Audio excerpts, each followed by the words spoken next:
You got a minute? I'll teach you about Autogen.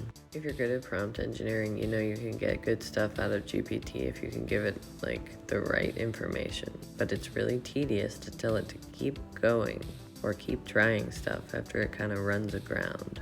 Autogen, automated conversation between multiple models. So this is a researcher at Microsoft, not like a product manager trying to imagine a product, but like a researcher who uses the tool was like, I'm writing a framework that will help me do the work that I'm doing. Actually great. Also far more stable than LangChain. It allows multiple agents to talk to each other and basically keep each other going.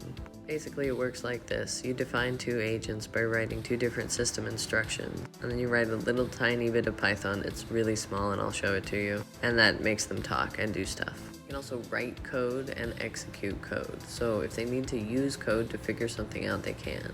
This is the repo. Click on Notebooks, and you'll see a bunch of examples of how to use it in IPython notebooks that you can just run on Google Colab without installing anything. All you need is an OpenAI key or like to hook it up to a local large language model. You need an agent that will play as the human. This is called the user proxy. You need a producer agent that makes the thing that you want. You either need a planner or a critic or one that serves as both.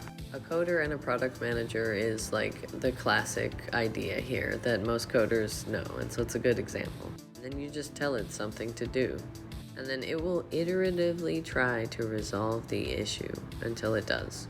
Currently, this is the only actual large language model framework that I use regularly and trust. It's stable, it's maintained by clearly a bunch of professionals. It's only a year old, so like there's a lot of ways to contribute if you want to.